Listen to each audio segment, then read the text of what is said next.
A catastrophic flood could erase an empire in a single season. This was not just misfortune, it was the failure of a hidden system most people overlook entirely. I want to share one of history's greatest untold stories, the tale of how lost flood control systems acted as the silent guardians of empires, shielding them from total collapse. We will explore ancient engineering marvels and uncover forgotten strategies that decided the fate of entire nations.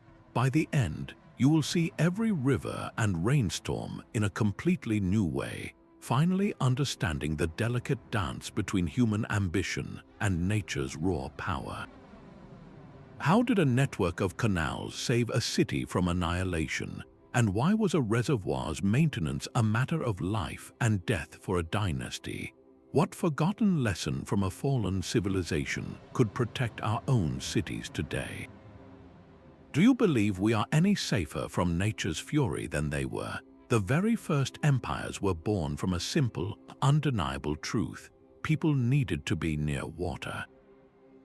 Great civilizations rose not in deserts or on mountaintops, but along the lush banks of rivers like the Tigris and Euphrates, the Nile, and the Indus.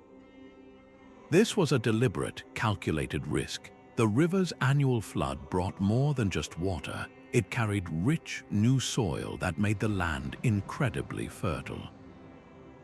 A single harvest could feed a growing city, and the river itself became a natural highway for trade and communication.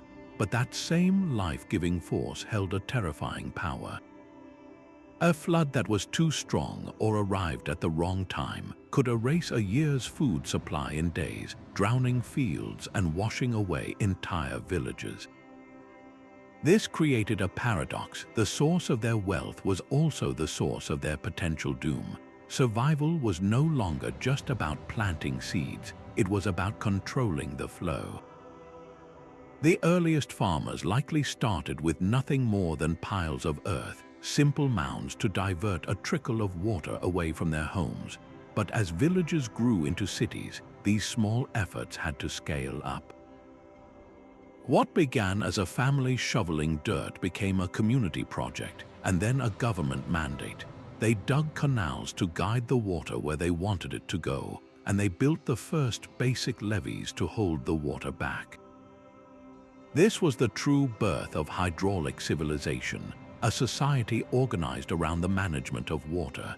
It was humanity declaring for the first time that we would not simply live at the mercy of the river. We would try to bend it to our will. The sheer ambition of this task is almost unimaginable. With no modern machinery, using only wood, stone, and human labor, they began a battle against nature that would define their future. This struggle would push their ingenuity to the limit, forcing them to develop tools, mathematics, and systems of central authority just to coordinate the thousands of workers needed. The simple earthwork was about to evolve into something that could protect a kingdom. That massive wall of water needed a place to go, and ancient engineers provided an answer with the Diversion Canal.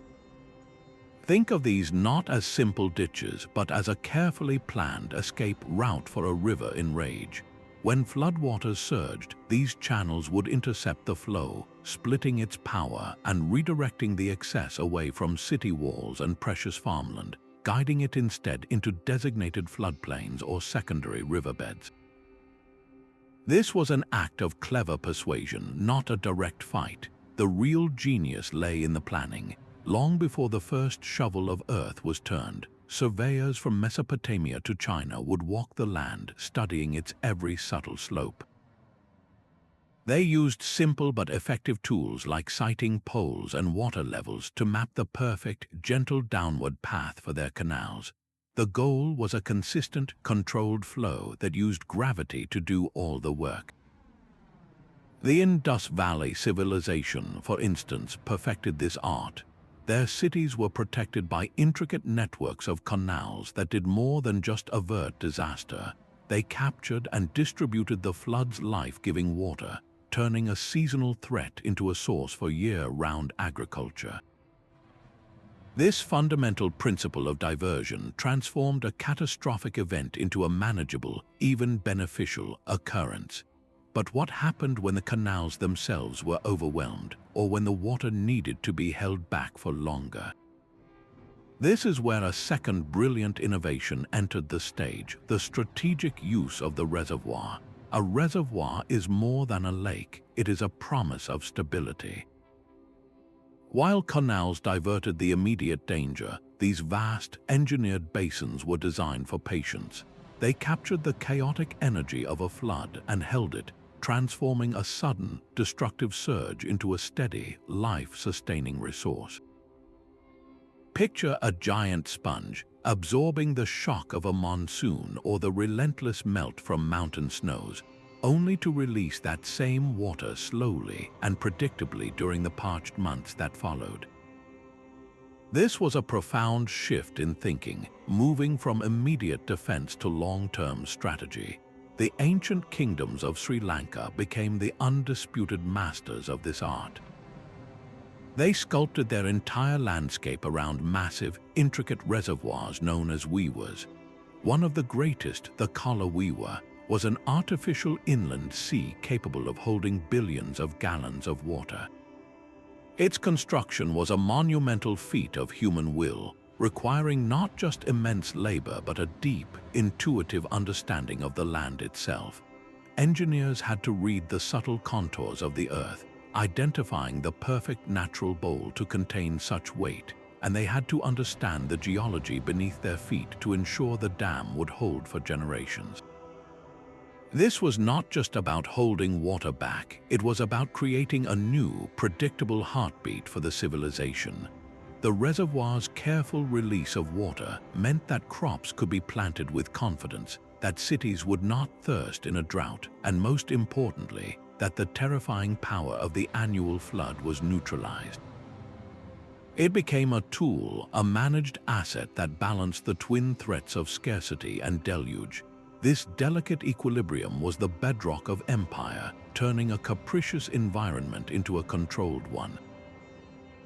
But what about the water that pressed directly against the city walls, the river that needed to be kept in its place at all times? This demanded a different kind of guardian, one that stood as a permanent, unyielding barrier against the current. That towering earthen wall was the levee, humanity's most direct statement of defiance against the river. Crafted from layer upon layer of compacted soil and stone, sometimes woven with timber for strength, it was a permanent sentinel. Its purpose was simple and absolute: to hold the line, to keep the river in its place no matter how high the waters rose. In ancient Egypt, the Nile's life-giving flood was a seasonal clock that dictated everything. While they welcomed the water and the rich silt it carried, they also knew its power could easily become destructive. So they raised great earthen banks along the river, creating a defined channel that protected their cities and the most valuable farmland from being washed away. This was not a task for a single village. It demanded the coordinated labor of thousands, organized by the central authority of the pharaoh. The very act of building and maintaining these walls became a powerful social glue, binding communities together with a shared purpose for survival. A breach in the levee was a crisis for everyone, and repairing it was a collective duty. Yet, for all their strength, these walls presented a new danger. A levee that held too well could make the river behind it grow more powerful, its bed rising higher over centuries as silt accumulated, until the city it protected sat in a bowl, dangerously below the water level. A single failure, then, could be catastrophic. This inherent risk is what pushed engineers to think beyond the wall. They realized that levees could not stand alone. They were just one part of a much greater, interconnected system. The true genius emerged when these individual innovations, the canals, the reservoirs, and the levees, were woven together into a single, intelligent network. Between the twin rivers of the Tigris and Euphrates, a hydraulic revolution was born. The Sumerians looked upon the volatile, unpredictable waters and saw not just a threat, but a system to be mastered. They engineered the land itself, carving out vast networks of canals that acted like arteries, distributing life and draining danger. But their genius did not stop with simple channels. They strategically placed weirs, which are low dams built across a river to raise its water level or divert its flow, and constructed strong earthen dikes to act as permanent barriers against surge. This was not merely manual labor, it was a triumph of administration. Thousands of cuneiform tablets, pressed with the world's first writing, recorded all meticulous accounts of irrigation schedules, maintenance duties for specific canals, and detailed plans for flood prevention. This paperwork was a matter of survival. A neglected canal could silt up, a poorly maintained dike could burst, and a city could starve. This deep, bureaucratic commitment to water management is what allowed metropolises like and Babylon to flourish, supporting populations that would have been unimaginable otherwise. They transformed a landscape of extreme risk into the Fertile Crescent, an agricultural powerhouse whose hydraulic legacy would be studied and emulated by empires for thousands of years. From one river valley to another, a similar story of mastery was unfolding far to the east, in the cities of the Indus. While the Sumerians were perfecting their administrative control, a parallel revolution in water management was unfolding over 1,000 miles to the east. The cities of the Indus Valley, like Harappa and Mohenjo-Daro, were marvels of foresight, designed from the ground up not just to withstand floods, but to render them almost irrelevant. Walking through their ruins, you are not seeing a city that adapted to water, but one that was conceived with water as its central organizing principle. Every street was laid out on a precise grid, and beneath those orderly lanes ran a hidden masterpiece, a sophisticated network of covered drains and clay pipes that channeled wastewater away from homes and public spaces. This was not a luxury, it was a fundamental component of urban life, as essential as the walls themselves. These systems did more than just manage sewage. They were the first line of defense against the torrential rains that could turn a city into a swamp. But their genius extended far beyond the city limits. Archaeologists have uncovered the remains of massive, strategically placed embankments that acted as shields against the Indus River's powerful seasonal surges. They did not try to fight the river head-on. Instead, they built diversion channels that gently guided the floodwaters away from populated areas and into catchment basins, effectively disarming the threat before it could reach their gates. This proactive, integrated approach speaks volumes about their society. The immense labor required to build and maintain this infrastructure points to a powerful central authority, but one that prioritized collective well-being over individual glory. They invested not in towering pyramids for the dead, but in functional, life-preserving technology for the living. This commitment to public infrastructure is perhaps their most enduring legacy, a testament to a civilization that understood its survival was tied directly to its ability to manage the water that gave it life. Their remarkable stability, lasting for nearly 1,000 years, stands as a powerful argument for the wisdom of their methods. Yet, as one civilization mastered its rivers, another faced a flood of such epic proportions that it would test the very legitimacy of its rulers and birth an entirely new era of hydraulic engineering. The legend of Yu the Great is a story of mud, sweat, and salvation. According to ancient texts, China was once a waterlogged wasteland, its people suffering under relentless floods. For generations, his father had tried to build taller and stronger dikes, only to see them fail catastrophically. Yu took a different path. Instead of confronting the river head-on, he chose to understand it. He spent 13 years traversing the land, mapping the flow of the Yellow River and its tributaries.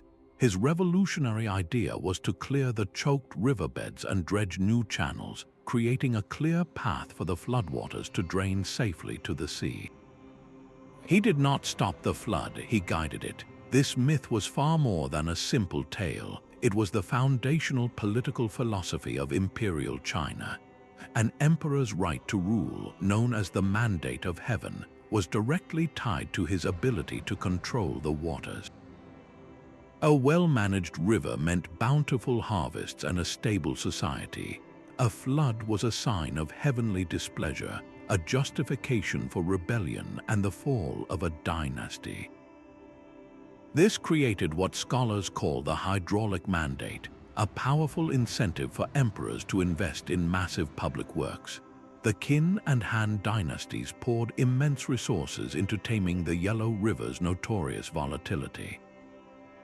They constructed thousands of miles of sophisticated dikes, engineered spillways to release pressure during surges, and organized armies of laborers to constantly dredge the river of silt, the very sediment that gave the river its name and its destructive power.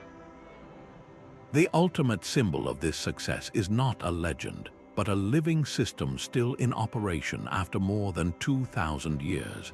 The Dujiangyan irrigation project is a masterpiece of elegant simplicity. Instead of a dam, ancient engineers split the river with a long levee known as the fish mouth. This brilliant structure diverts a portion of the water into a separate channel for irrigation. While the main flow continues, its sediment naturally scoured away by a cleverly designed spillway. It was a system that worked with the river's nature, not against it, protecting the fertile Chengdu plain from floods and drought for centuries. This relentless focus on water management did more than just prevent disasters. It cemented state power, fed a growing population, and built an empire that could endure for millennia. From the bureaucratic water masters of China, the story of hydraulic empire travels west to a civilization that used water not just for survival, but as a signature of its monumental power. While the empires of the East were mastering their great rivers, the Romans were engineering a different kind of water mastery, one etched in stone across their entire domain.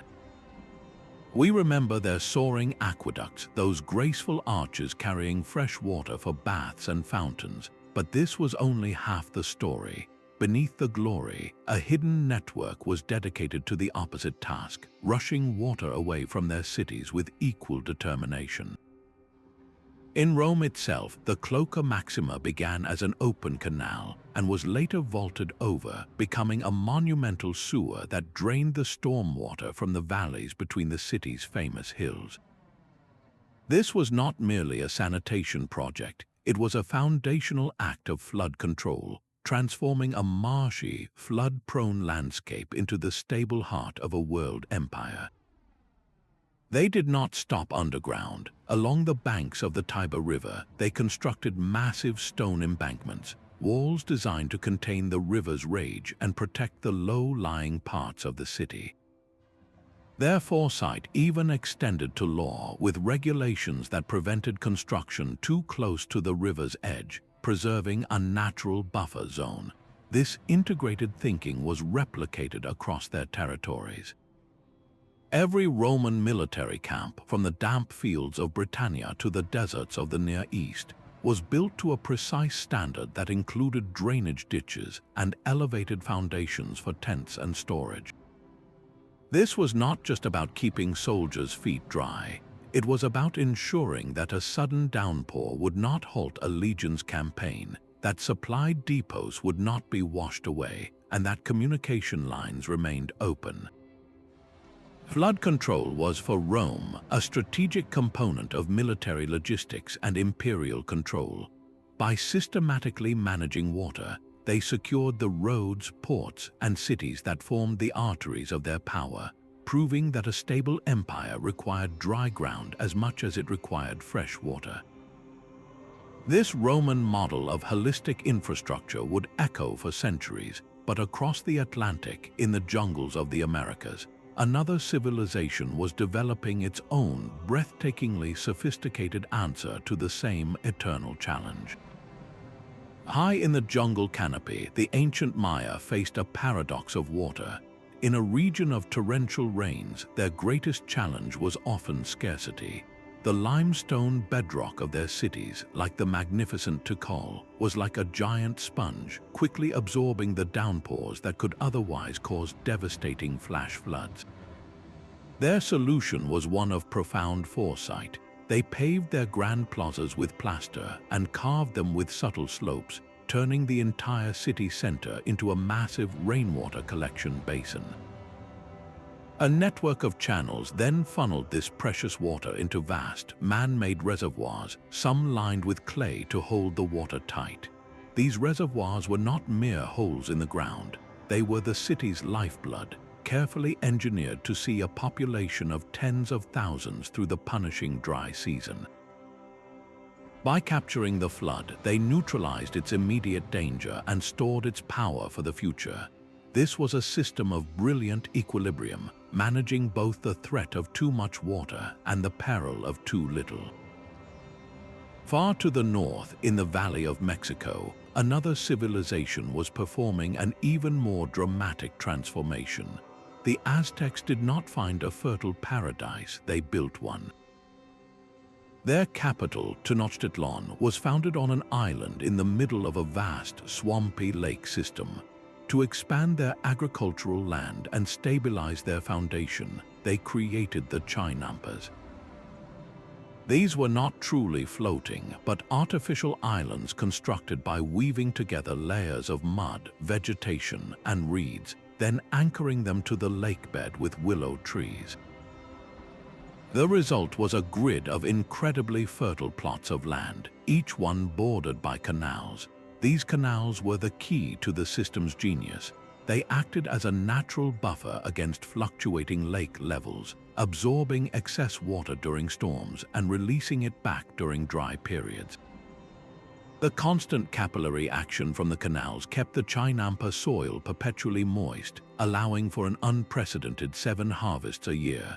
This was more than farming. It was a form of aquatic architecture that turned a perceived weakness, a swamp, into an unparalleled strength. Both the Maya and the Aztec systems reveal a shared, profound insight.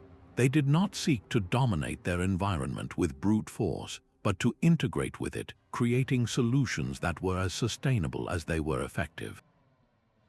They understood that the water's power could be channeled, stored, and put to work, but never truly conquered. Yet such sophisticated, city-sustaining networks could not run on ingenuity alone. They demanded something else, something far less glamorous but equally vital: the meticulous, daily attention of a dedicated administration. An empire's grandest levy was only as strong as the official who inspected it. Behind every canal and reservoir stood a hidden army of clerks, surveyors, and managers, the true nervous system of hydraulic power. In ancient Egypt, the pharaoh appointed overseers of the canals, officials whose authority stretched the length of the Nile. Their duty was relentless. They coordinated the annual dredging of irrigation channels before the flood, organized the thousands of farmers who provided their labor as a form of tax, and maintained detailed records of water levels and grain yields. This was not glamorous work, but it was the work that kept the kingdom fed. A single neglected report, a corrupt official embezzling repair funds, or a poorly coordinated labor draft could mean a local famine, or worse, a breach that would drown entire regions. This intricate link between bureaucracy and survival was even more pronounced in China. There, the water boards were a powerful, specialized branch of government staffed by engineers who had passed rigorous imperial examinations. They managed the mind-boggling complexity of the Yellow River control systems, deciding exactly when to open spillways, how many laborers to assign to which section of dike, and where to source tons of stone and timber for repairs. Their meticulous record-keeping was a matter of dynastic life and death. The emperor himself would review reports on river conditions, knowing that a flood on his watch could be interpreted as a loss of the mandate of heaven, a divine signal that his rule was no longer legitimate. This administrative machinery transformed brilliant engineering from a one-time project into a perpetual, living system. It ensured that knowledge was not lost when a master engineer died, that resources were allocated fairly, and that a small crack in a dam was fixed long before it could become a collapse. The strength of the state was not just measured in its armies, but in the quality of its water audits and the reliability of its dredging schedules. Yet for all their planning and meticulous record-keeping, these administrative empires faced a foe that no ledger could fully predict. A slow, relentless shift in the very climate they depended upon. Even the most meticulous water board could not control the skies. For all their administrative genius, ancient empires existed at the mercy of a far larger system, the global climate. A subtle shift in rainfall patterns, a series of unusually dry years, or a prolonged megadrought could push even the most sophisticated water management network to its breaking point. The Akkadian Empire in Mesopotamia discovered this brutal truth. They had inherited and expanded the Sumerian canal systems, creating a powerful state that dominated the region. But then the rains began to fail. Evidence from ancient seabeds and cave formations tells us a megadrought descended upon the region, a dry period so severe and prolonged that it lasted for decades, perhaps even centuries. Their intricate canals, designed for a predictable flow from the Tigris and Euphrates, began to run dry. The reservoirs emptied, the fields cracked, and the agricultural surplus that fed their armies and cities vanished.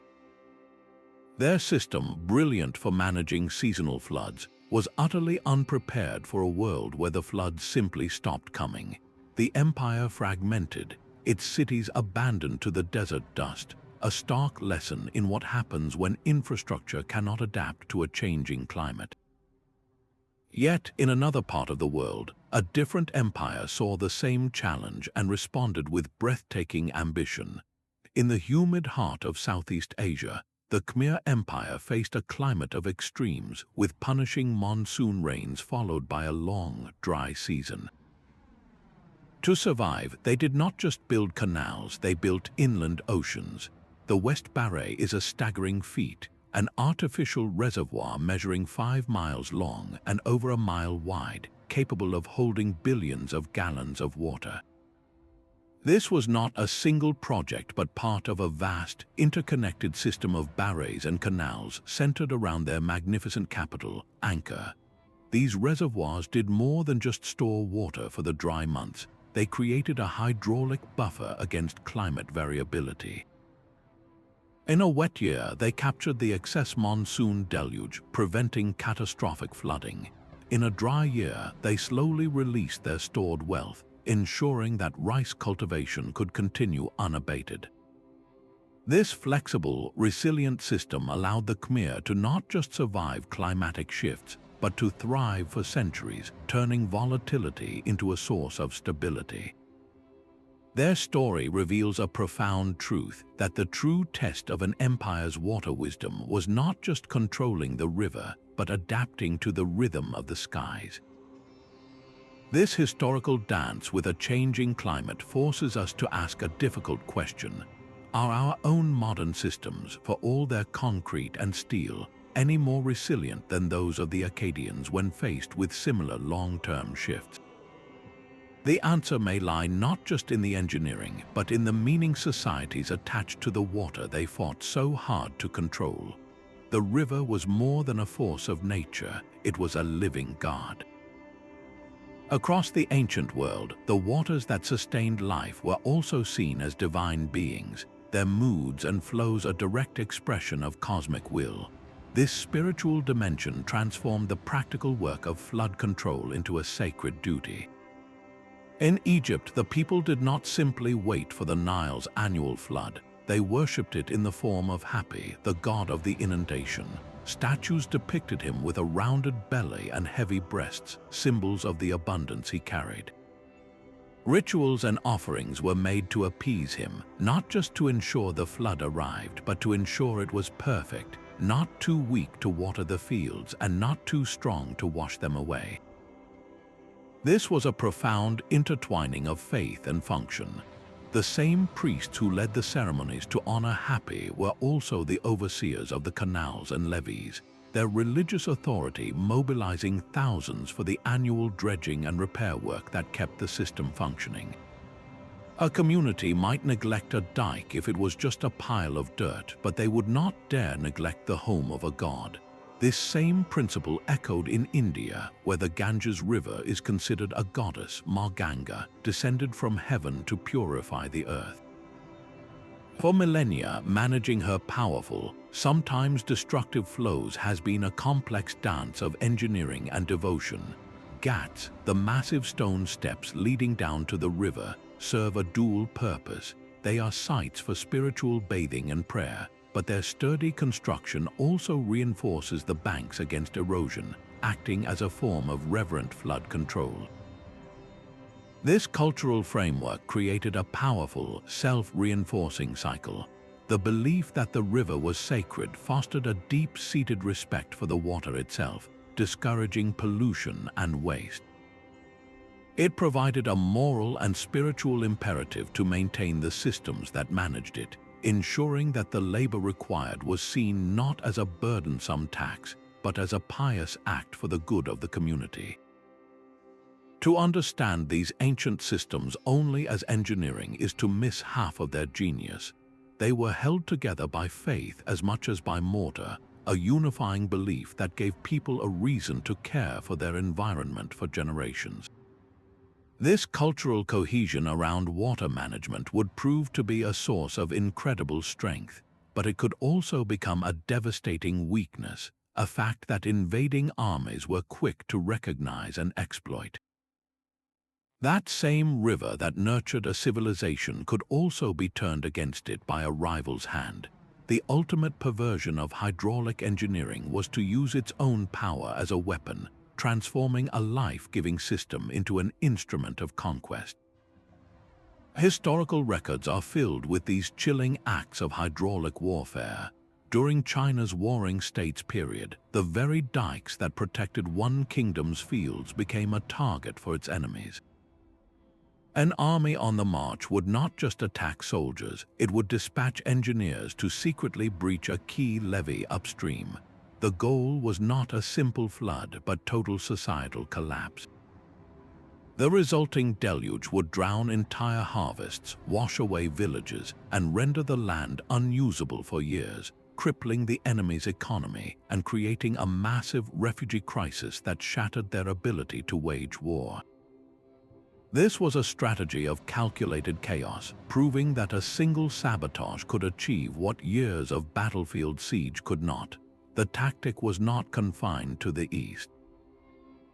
In medieval Europe, a besieging army might deliberately divert a river away from a fortified city to deprive its inhabitants of drinking water, or worse, channel the flow directly against its walls to undermine their foundations. This brutal logic created a powerful deterrent. A kingdom known for its robust, well-maintained flood control was a far harder target. Its granaries were full, its supply routes secure, and its cities safe from this particular form of economic blackmail. An invader would think twice before attacking a state whose first line of defense was not just its army, but its impeccably managed waterways. This dual nature of hydraulic infrastructure, as both a shield and a sword, reveals its profound strategic weight. The very systems built to ensure survival could, in the wrong hands, become the most efficient tools for ensuring an enemy's destruction. Yet, beyond the battlefield, these same networks of canals and regulated rivers were performing a quieter, equally vital function, fueling the economic engines that made empires rich. A stable river was a dependable highway for commerce. Imagine the economic chaos if a port city's main channel was unpredictably clogged with silt one season and then washed away by a torrent the next. Reliable flood control did more than protect homes. It guaranteed that the arteries of trade remained open and navigable. In the Roman Empire, the port of Ostia was the vital gateway through which shiploads of Egyptian grain flowed to feed the million inhabitants of Rome.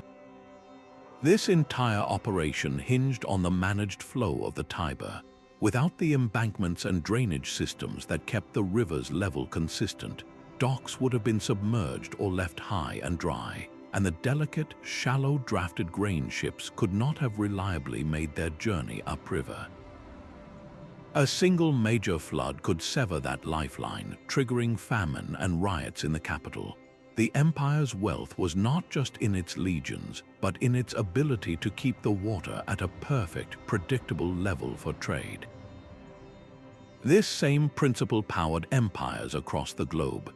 In Southeast Asia, the Khmer's vast reservoir and canal network was an economic engine. Those same channels that distributed water for rice paddies also served as bustling aquatic highways. Goods and people moved effortlessly across the empire on these liquid roads, connecting remote villages to the grand markets of Ankara. Because the system prevented the catastrophic flooding that would have made travel impossible for months, commerce could flow uninterrupted, season after season.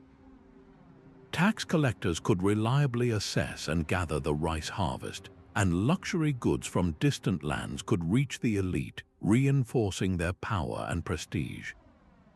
This was the silent, steady work of hydraulic infrastructure, creating the predictable conditions necessary for markets to flourish and wealth to accumulate.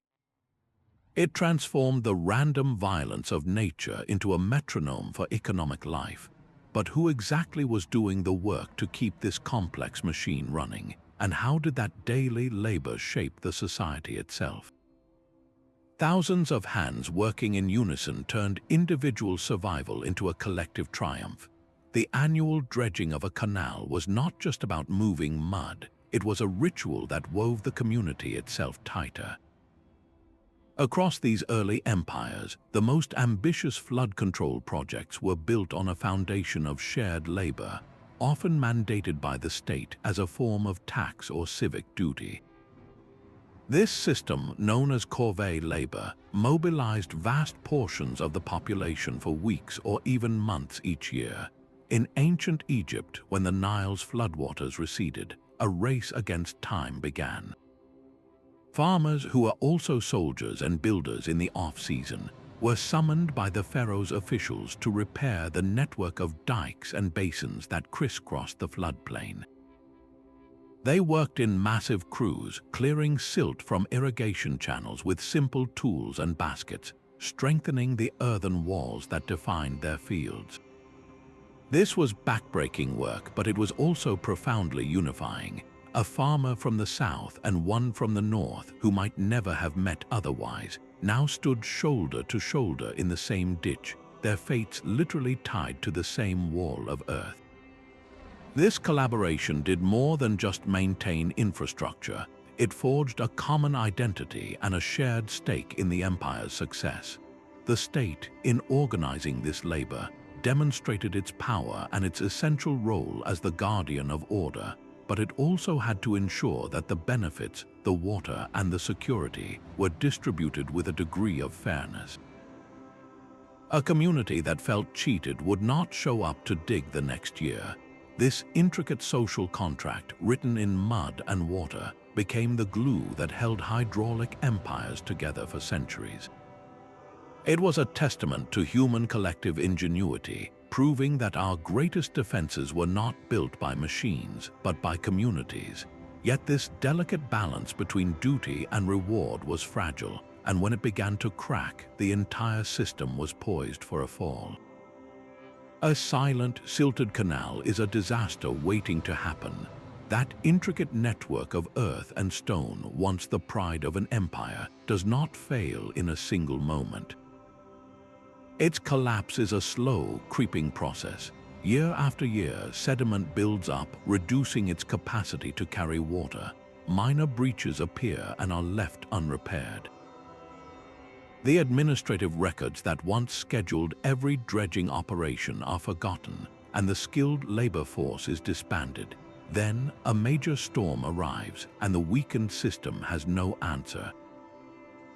The water has nowhere to go but over the crumbling banks, transforming a managed river into a raging, indiscriminate flood that drowns fields and washes away the very foundations of order.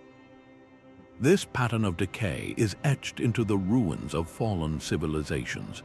The collapse of the classic Maya civilization, for instance, is a haunting case study. Their brilliant reservoir systems were engineered for resilience, but they were not designed for a future where the political will to maintain them evaporated. As prolonged drought gripped the region, the reservoirs that sustained cities like Tikal became more critical than ever. But keeping them functional required constant upkeep, clearing them of vegetation and silt. When central authority fragmented, when kings could no longer command the labor needed for this work, the reservoirs began to fail. A cracked plaster lining, a clogged inlet channel, these small failures compounded into catastrophe. The lifeblood of the city slowly seeped into the dry ground, leading to desperate water scarcity, famine, and the social unrest that ultimately caused people to abandon their magnificent stone cities to the jungle. A similar story of slow-motion unraveling played out in the later centuries of the Roman Empire. The magnificent aqueducts and embankments of Rome did not suddenly explode. They were simply neglected. As the empire faced political crises and economic contraction, the funds and legions of laborers needed for upkeep were redirected to more immediate fires. The Cloaca Maxima, the great sewer that drained the city, gradually clogged. The embankments along the Tiber, lacking regular reinforcement, grew weak. What was once a managed landscape reverted to a flood-prone one, making the city vulnerable in an age when it could least afford it. In every case, the root cause was rarely a single cataclysm, but a gradual shift in priorities. Political instability meant that short-term survival trumped long-term investment. Economic decline meant there was no surplus to pay for repairs. The knowledge of how to maintain the system was not lost in a fire. It was simply forgotten, one uninterested generation at a time. These historical failures deliver a stark warning. The most brilliant engineering is meaningless without the enduring commitment to care for it. This raises a chilling question: how many of our own modern safeguards are quietly decaying while we look the other way? The fate of these systems ultimately hinged on one fragile thread: the preservation of the knowledge that built them. That final, faded papyrus scroll tossed onto a fire represents more than lost paper. It is a broken link in a chain of survival. The most sophisticated levee or reservoir is only as permanent as the knowledge required to maintain it. Across the ancient world, vast libraries and deeply ingrained oral traditions served as the living memory of hydraulic systems, preserving the hard-won lessons of how to read a river's mood or repair a cracked sluice gate. The tragic burning of the Library of Alexandria symbolizes this catastrophic loss, as countless texts detailing Egyptian canal management and Greek engineering likely vanished in the smoke, taking with them centuries of accumulated wisdom. But knowledge also disappeared in quieter, more insidious ways.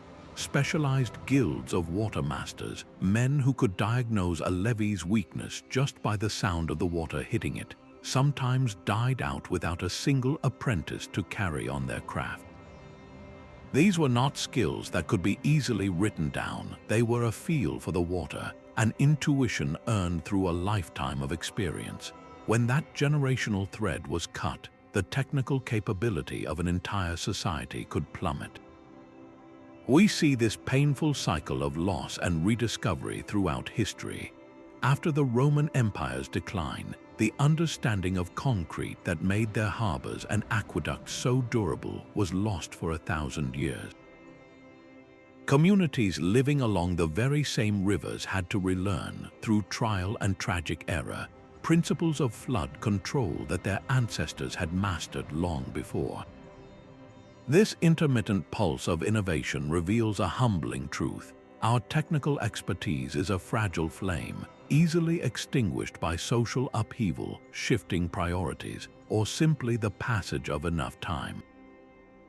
Recapturing even a fraction of this lost wisdom has become a monumental task for modern historians and engineers, a puzzle where the pieces are buried deep underground.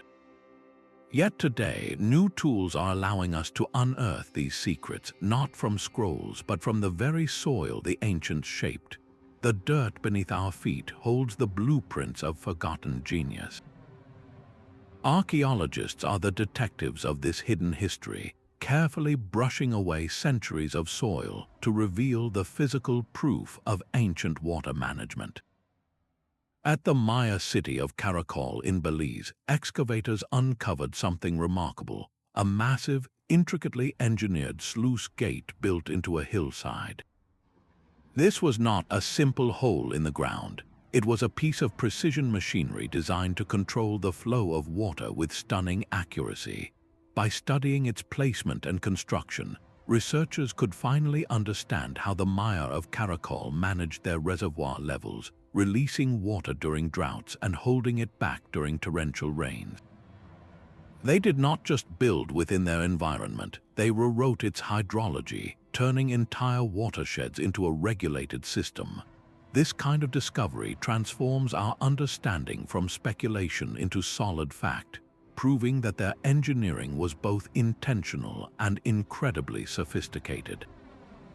Meanwhile, in the dense jungles of Cambodia, a different kind of revelation was taking place. Researchers flying over the ancient Khmer capital of Angkor used LiDAR technology, which is like a powerful laser scanner that can see through the thick forest canopy. What it revealed was breathtaking, a sprawling, previously invisible network of canals and reservoirs that extended far beyond the city's core. This intricate grid, etched into the earth on a colossal scale, showed that Angkor's water system was far more extensive and complex than anyone had dreamed.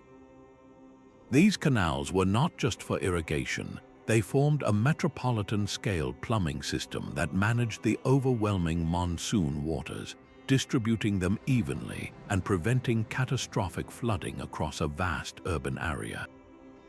Each of these findings, from a single sluice gate to a lost canal, acts like a missing piece in a giant puzzle. They validate the accounts left on stone tablets and in ancient texts, but they also constantly surprise us, forcing us to revise our estimates of what these civilizations were truly capable of. The ongoing work in the field continues to illuminate these hidden histories, proving that the greatest defenses of an empire were often built not of stone, but of water and earth. Yet for all their brilliance, even the most advanced engineering projects created ripples that changed the world around them, raising profound questions about the environmental legacy of these ancient systems. That reshaped landscape came with a hidden price tag.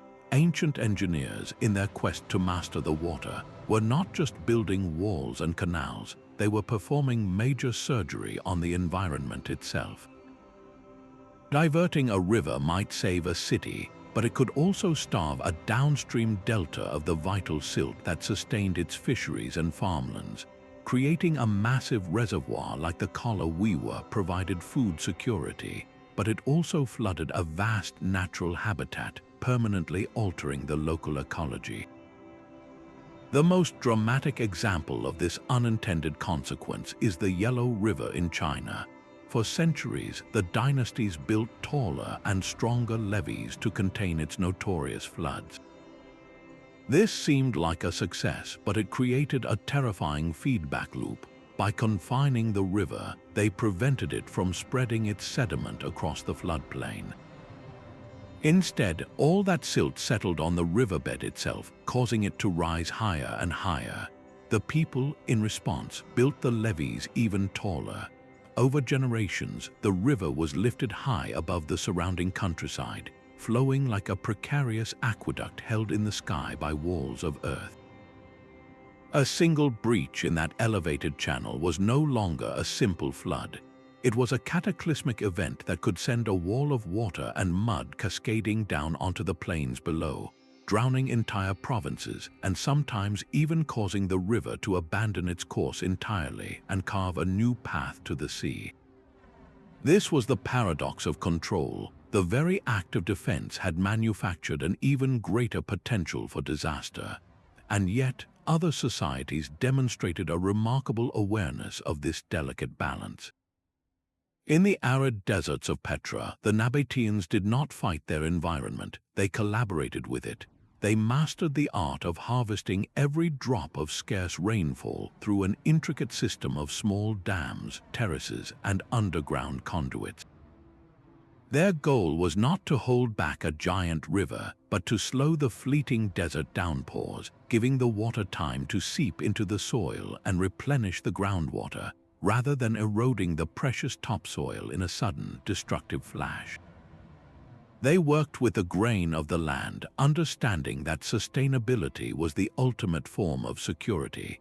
This historical seesaw between domination and cooperation offers a powerful lesson for our own time. It forces us to ask whether our modern interventions, for all their power, are creating our own version of an elevated riverbed, a system that appears safe today but is secretly accumulating a far greater risk for tomorrow. How do we build systems that are not just strong, but also resilient and in harmony with the natural world they depend on? This intricate dance between water and earth did more than just protect fields. It fundamentally dictated the shape and soul of the cities people called home. A city's street grid was its first and most vital line of defense. In the meticulously planned metropolis of Mohenjo-Daro, every single lane was laid out with a deliberate slope, channeling precious rainwater away from homes and public squares and directly into a network of covered, brick-lined drains. This was urban planning as preventative medicine, a system engineered to stop flooding before the first drop could pool. The builders did not just construct houses, they raised entire residential districts on massive mud brick platforms, lifting the city's heart safely above the reach of all but the most catastrophic inundations. This philosophy of integrated resilience was not isolated to the Indus Valley. Centuries later and thousands of miles away, the Romans perfected the art of the dry city. Walking through the ruins of Pompeii, you can still see the physical evidence of this obsession with water management. Elevated sidewalks were connected by sturdy stepping stones, allowing pedestrians to cross streets without ever stepping into the torrent of wastewater and storm runoff that flowed down the central carriageway. The gutters themselves were not an afterthought. They were carefully carved into the stone, designed with a specific slope and depth to maximize flow and minimize blockages. Every element, from the foundation of a home to the curb of a street, was part of a cohesive hydrological system. This forward-thinking approach did more than just prevent disaster. It fundamentally enhanced the quality of urban life. Streets remained passable, marketplaces stayed open for business, and public spaces were not transformed into stagnant, disease-ridden ponds after a heavy rain. This ancient wisdom, where the management of water was the very first consideration in urban design, stands in stark contrast to many modern cities where drainage is often a secondary concern, retrofitted into a landscape never meant to handle it.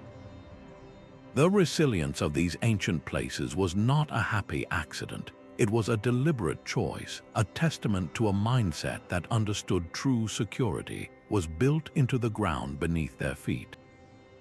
This deep cultural understanding of water's power was so critical that it became woven into the very stories people told about their world, preserved not in engineering manuals but in sacred myth. These ancient flood myths were more than just captivating stories. They were a civilization's emergency manual written in the language of legend. The tale of Noah is a powerful lesson in risk management. The command to build an ark is not just a divine instruction, it is the ultimate metaphor for proactive preparation. Gathering animals 2 by 2 translates to preserving biodiversity, while the very act of constructing a seaworthy vessel represents the long-term investment in infrastructure that a sudden, catastrophic flood demands. This story, echoed in cultures across the world, encoded a vital truth. Survival depends on heeding warnings and building for a future that seems impossible until it arrives. Half a world away, carved into Mesopotamian clay tablets, the Epic of Gilgamesh delivers the same message from a different river. When the god E warns the hero Utnapishtim to dismantle his house and build a boat, we hear the voice of ancestral experience. This narrative likely preserved the collective memory of the Tigris and Euphrates bursting their banks with terrifying force. The specific details, the pitch used to seal the boat, the measurements given for its construction, these are not random. They are the crystallized technical knowledge of a shipwright, passed down through generations within a sacred story to ensure it would never be forgotten. These myths served as a durable, culturally embedded hard drive. In an age before widespread literacy, a list of flood control principles written on a scroll could be lost or decay. But a dramatic story about gods, heroes, and a world-engulfing flood that was told and retold, sung at festivals, and painted on temple walls, it became unforgettable, ensuring that the core lesson of preparedness was woven into the very identity of the people. This intersection of myth and reality reveals a profound layer of human ingenuity, where practical survival strategies were immortalized in the epic poetry that defined a culture. And just as these stories traveled, so too did the hard-won engineering principles they sometimes contained, carried along the same trade routes that connected empires. The same trade routes that carried silk and spices also carried the blueprints for survival. A merchant traveling the Silk Road did more than transport goods. He was a courier for civilization itself. In his caravan, alongside bolts of fine cloth and bags of precious incense, traveled the most valuable cargo of all, knowledge. He might carry a new design for a water-lifting device from Persia, or a story about a clever spillway he saw in a Chinese canal. When he stopped at a caravanserai for the night, he would share these ideas with engineers and local officials, who would then adapt them to their own rivers and rains. This was how the Noria, a massive water wheel used for irrigation, journeyed from the Roman world to the Islamic world and then eastward, its design refined with each new culture it touched. The famous Canal systems of Persia, which are underground tunnels that tap into groundwater and transport it for miles without evaporation, spread through North Africa and even into Spain, all because the concept was too effective not to share. This cross-pollination of hydraulic ideas meant that an empire did not have to reinvent the water wheel. It could simply learn from a neighbor's success and failures, accelerating its own path to security. After the decline of Rome, it was Islamic scholars and engineers who became the guardians of this vast library of water knowledge. In great centers of learning like Baghdad, they meticulously translated ancient Greek and Roman texts on engineering, while simultaneously recording their own groundbreaking advances in mathematics and hydrology. They built upon the sophisticated canal networks of the earlier Sasanian Persians, creating a golden age of water management that turned arid regions into lush gardens. When Europe began to emerge from its own dark age, it was often through contact with the Islamic world, in places like Sicily and Andalusia, that these preserved and enhanced Roman techniques were rediscovered and brought back west. This long, unbroken chain of shared wisdom demonstrates that no civilization truly builds its defenses alone. Our modern world is the direct inheritor of this ancient, global conversation. The concrete in our dams and the principles of our hydrology textbooks are the legacy of countless unnamed engineers whose ideas flowed as freely as the rivers they sought to control. The same water that threatened Thebes and Babylon now laps against the modern levees of New Orleans. Today's coastal megacities are the new hydraulic empires, facing the ancient paradox of relying on the very force that could destroy them. Venice, a city built on water, now defends itself with the MOSE project, a system of massive, mobile gates that rise from the sea to block storm surges. This is not new technology in principle, but a sophisticated echo of the diversion channels and adjustable sluice gates used by the Khmer and the Chinese. It is the same old dance with the water, just performed with steel and hydraulic pistons instead of earth and timber. The Dutch have turned this dance into a national art form. Living on land largely reclaimed from the sea, they have evolved their medieval dike systems into the Delta Works, one of the most advanced flood protection networks on Earth. These are not just bigger walls, they are intelligent systems of barriers, dams, and sluices that can be opened or closed in response to real-time weather data, a concept the ancient waterboards of China would instantly recognize, even if the tools are different. This continuous thread from the first earthen mound to a computer-controlled storm barrier reveals a profound truth. The fundamental principles of flood control, diversion, retention, and intelligent release are timeless. We are still building on the same foundational wisdom, learning from both the spectacular successes and the catastrophic failures of our ancestors. The collapse of the Akkadian Empire due to megadrought is a stark warning for our own era of climate change, where shifting rainfall patterns and rising sea levels test our infrastructure in eerily similar ways. Their failure to adapt is a lesson in the perils of rigidity. Our challenge now is to build systems that are not only strong but also flexible and resilient, capable of handling the unpredictable extremes of a new climatic era. This ancient knowledge is not a dusty relic. It is a vital playbook for our own survival, connecting our fate directly to the choices made by an engineer surveying a canal bank 4,000 years ago. The survival of our cities may well depend on how well we remember the lessons they learned the hard way. A civilization's resilience is measured by the security of its water. When that foundation cracks, everything built upon it begins to falter. The abrupt end of the Akkadian Empire, its cities abandoned to the encroaching desert dust, stands as one of history's starkest warnings. Their intricate canal networks, a masterpiece of engineering for their time, were designed for a world of predictable floods. When a megadrought descended, that entire system became a useless relic, a network of empty ditches pointing toward a vanished river. A similar story of hydraulic unraveling unfolded centuries later among the ancestral Pueblones, often called the Anasazi, in the American Southwest.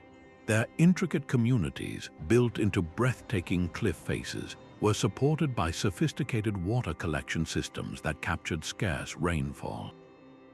But as climate patterns shifted towards a drier, more volatile era, their carefully managed supplies failed. The social contracts that bound their society together, the shared labor for maintaining cisterns and channels, fractured under the strain of scarcity. Disputes over water likely escalated into conflicts, and ultimately people were forced to disperse, leaving their magnificent stone cities silent. These collapses were not merely bad luck with the weather.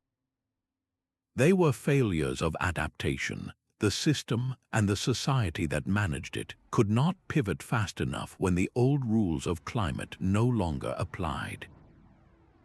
In stark contrast, empires that treated water security as a non-negotiable priority reaped the rewards for centuries.